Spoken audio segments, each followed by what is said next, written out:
2022년 5월 10일 화요일 아침 묵상입니다. 기도로 묵상 시작하시겠습니다. 사랑의 하나님 감사드립니다. 또 이렇게 새날 주시고 또 새 힘 주셔서 매일매일 삶을 살게 하신 참 감사드립니다.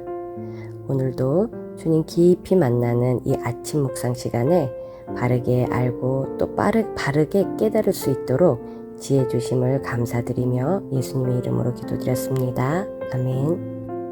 오늘 말씀은 로마서 13장 1절에서 4절 말씀입니다. 성경은 새번역 성경입니다. 1절 사람은 누구나 위에 있는 권세에 복종해야 합니다. 모든 권세는 하나님께로부터 온 것이며 이미 있는 권세들도 하나님께서 세워주신 것이기 때문입니다.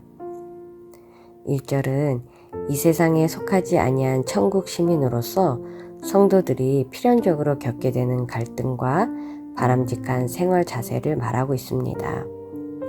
또한 위에 있는 권세에 복종하되 마지못해서 하거나 또 겉으로 나타나는 행동으로만 복종하는 것이 아니라 마음으로부터 복종해야 함을 알려줍니다. 형편없는 정부보다 더 나쁜 것이 한 가지 있는데 그것은 무정부 상태이다. 그리고 정부의 권위에 순종하기를 거부하는 것은 곧 무정부 상태를 지지하는 것이다. 라는 말이 있습니다. 바울은 이 권고가 형편없는 정부에 대해서도 복종할 것을 권하고 있는 것입니다. 어떠한 이유에서건 정부는 반드시 있어야 하며 정부의 권위는 바로 하나님께서 유래된 것임을 밝히고 있습니다. 이것은 하나님이 정부 편에 계신다는 것이 아니라 정부의 권위와 근원이 하나님 안에 있다는 말입니다. 우리는 이러한 권세를 악용하거나 하나님의 뜻을 거스려 남용하는 자들에 대해서는 비난할 수도 있고 또 탄핵을 추진할 수도 있습니다. 하나님께서 제정하신 신성한 권위를 임의로 사용했기 때문에 이것은 당연한 것입니다. 하지만 국가 권세 그 자체를 거부하는 것은 옳지 못합니다. 이 권세를 무시하고 사람마다 자기가 옳게 생각하는 대로 행하고자 한다면 이 세상은 무법천지가 될 것이고 또 우리 모두의 안정된 삶을 기대하기가 어렵게 됩니다. 하나님께서는 이러한 무질서를 막기 위하여 국가란 기구를 세우고 그 위에 권위를 주신 것입니다. 2절 그러므로 권세를 거역하는 사람은 하나님의 명을 거역하는 것이요 거역하는 사람은 심판을 받게 될 것입니다. 2절에서는 국가 권위와 이를 허락하신 하나님의 권위를 훼손하는 비합리적이거나 부도덕한 정부를 합법적이며 도덕적인 정부로 받아들이라는 것이 아니라 정부에 대한 개인의 의무를 말하고 있습니다. 수많은 사람들이 잘못된 역사, 수치스러운 역사, 오욕의 역사, 실패의 역사 과정에서도 하나님의 개입이 있었으며 또 택하신 사람들을 통해서 새로운 방향을 제시하셨습니다.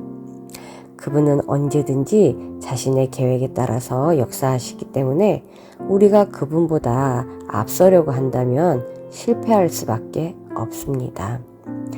우리가 악이나 불의에 대항하여 싸울 때 하나님이 원하시지 않는 극단적인 방법을 사용하거나 오래 참고 기다리심으로 스스로 회개하기를 바라시는 하나님의 방법을 무시하고 아주 성급하게 행동하는 것은 우리는 피하는 것이 옳습니다. 극단적이고 이기적인 몸짓들은 하나님께서 원하시는 바가 아니며 하나님께서 부여하신 권위 자체를 무시하는 데서 출발한 아주 성급한 행동일 수 있으므로 하나님의 뜻을 알고자 하는 보다 신중한 자세가 선행되어야 합니다. 3절 치안관들은 좋은 일을 하는 사람에게는 두려울 것이 없고 나쁜 일을 하는 사람에게만 두려움이 됩니다. 권세를 가진 사람을 두려워하지 않으려거든 좋은 일을 하십시오. 그러면 그에게서 칭찬을 받을 것입니다. 3절에서 치안관들은 악을 제어하기 위한 하나님의 도구임을 인식하라고 바울은 권면하고 있습니다. 정당한 국가 권력의 집행자인 이러한 관원에 대해 선한 일을 행하는 자는 두려울 것이 없는 반면 악을 행하는 자는 두려워하게 되어 있다는 사실을 들어서 바울은 성도들에게 적극적으로 선을 행할 것을 권면하고 있습니다. 하나님께서는 우리가 선한 일에 열매를 맺고 항상 선을 쫓으며 모든 사람에게 선을 행하게 하시려고 선한 양심을 주셨습니다. 선을 행하는 것은 반드시 위정자에게 칭찬을 받기 위해서가 아닙니다.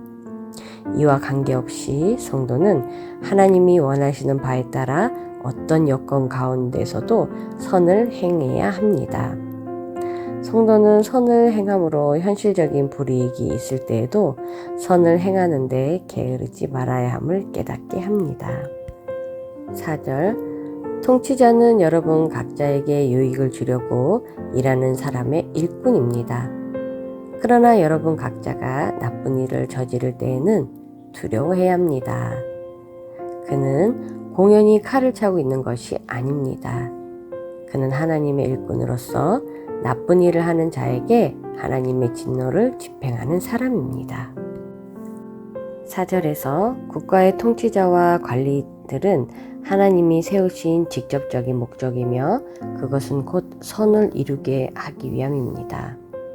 그들이 하는 모든 일은 오직 하나님의 계획과 목적의 성취를 위한 것입니다.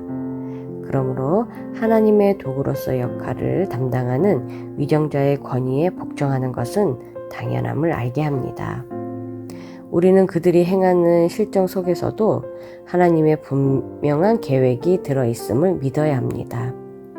하나님은 믿는 사람들만이 아니라 모든 피조물의 주인이시기 때문입니다.